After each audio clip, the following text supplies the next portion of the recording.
Hello and welcome to Dream Car Garage and an update on our long-running project, the FT project.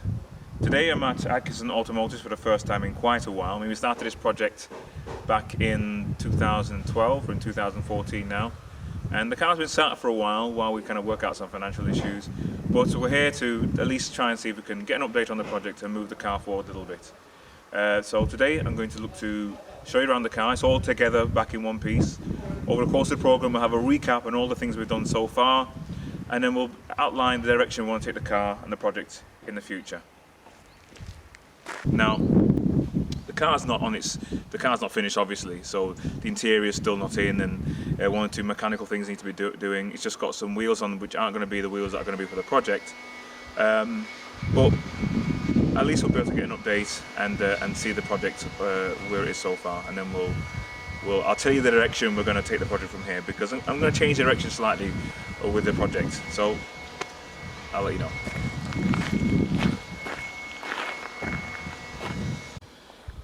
And so what we have here is the car all back together again. I'll just quickly go around with the camera. Now obviously the wheels that are on there are not the wheels that are going to be on there ultimately, just a set of wheels so we can roll the car around.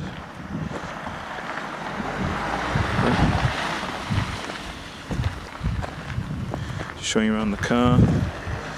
So this is our macadamia metallic, and this is the car from the outside. So it's all been sprayed inside and out underneath. For example, even the chassis has been reconditioned. So if we look at down here, not sure if the camera can pick it up. Obviously all the wheel arches you can see, the bodywork is like of a new car. The chassis has been repainted. Zoom back out again.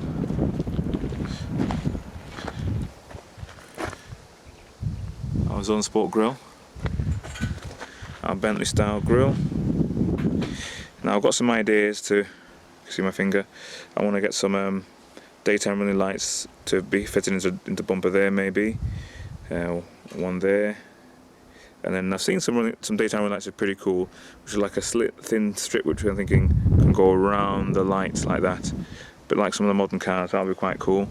And you know, around the light there, those really thin strip ones, daytime running lights. So that, along with the ones at the bottom, either side, that'll look pretty cool. So we've got our basic vehicle. It's a nice chunky shape, but still a fair bit of work to do. If we go inside, we'll see we have our Sparco seats. Remember those when we fitted them? But as you can see, it's still pretty stripped out. We've got electric windows now where before they were wind up, so we have to get those electrically wired in. We've got to get our dash repainted or covered. So there's still a fair bit of work to do, but the car is back together again. So I'm going to talk you through some of the ideas of how we're going to move this project on. First of all, let's see if this car works off the key. It's back together in one piece. Let's see, it's been stuffed for a while. One thing that's always been known about these cars is that they're extremely durable. So I'm going to turn off the key, let's see. Okay, and boom. So our car's running off the key. Sounds pretty smooth. So really, there's a few cosmetic things, well, there's a few mechanical things to do. We sort something out with the heater. There's the part back there. And then once the heater's in and the car's gone through its MOT and everything like that, the car will be technically up and running and working. And the next thing would be to then start finishing all the aesthetic parts. Alright, let's have a bit of a massive recap then of our project so far. So we started off with a 4-track, I think it's about 1996, 97, maybe 98, I can't remember now. 4-track, quite old. It was dark green to begin with, and one of the main things we did was make the body completely sound. So the team at Atkinson Automotives, the body works now perfect. It's like a new car inside and out. It's been sprayed underneath, inside, outside. So the shell of the car is completely immaculate now. The chassis as well. If you remember back in about episode 2 or 3, we removed the shell of the car off the chassis and the chassis went away and got reconditioned. So the chassis come back, it's been fully painted and treated. So the chassis is perfect, and the body's perfect.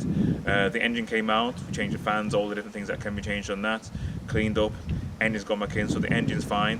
We had new brakes, new brake pipes, new shocks, new springs, all the running gear pretty much. I mean, we had a new clutch, all the stuff that can be changed. So it's pretty much as near to a new car as possible. It has been sat for a while, so we're going to have to sort of make sure everything's properly up and running, all the brakes and everything are bled and everything works properly.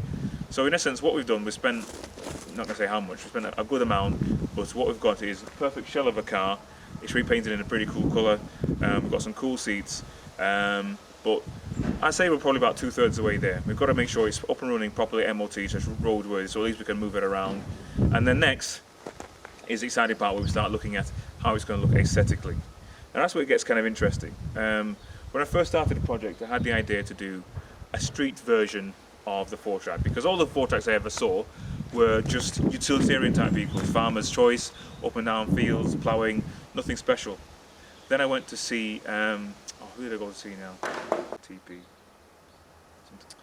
I went to see this company that deals in, specialised in doing sports versions of Range Rover Defenders. The name's just slipped my mind for just a second. I'll put it up on the screen. And I was really impressed with how they took the utilitarian Defender and made it something quite cool. They upgraded the engines, so the engines had some good poke. They put big wheels in them, bespoke interior. I thought it was quite a cool idea, so I thought, let me see if we can do a sports equivalent version of the 4Track.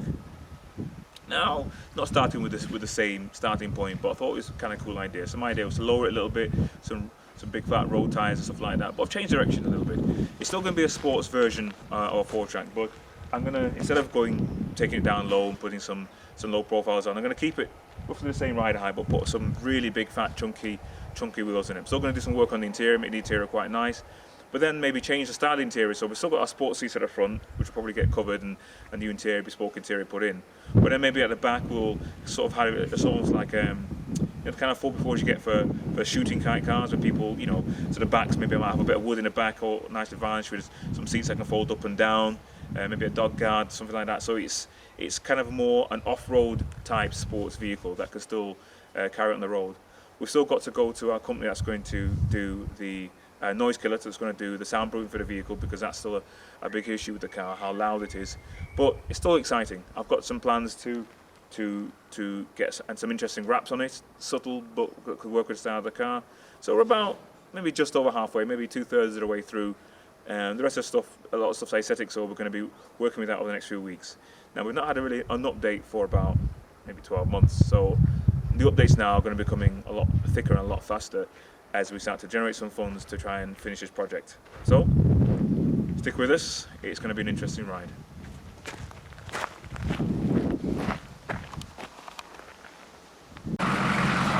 Okay, the car's about to travel back to Manchester. This is Manny from Manchester. He's my recovery guy.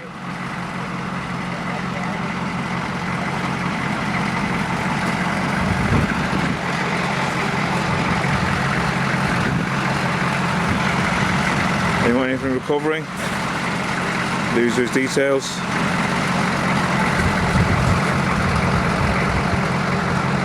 Okay, car goes home, ready for its next phase.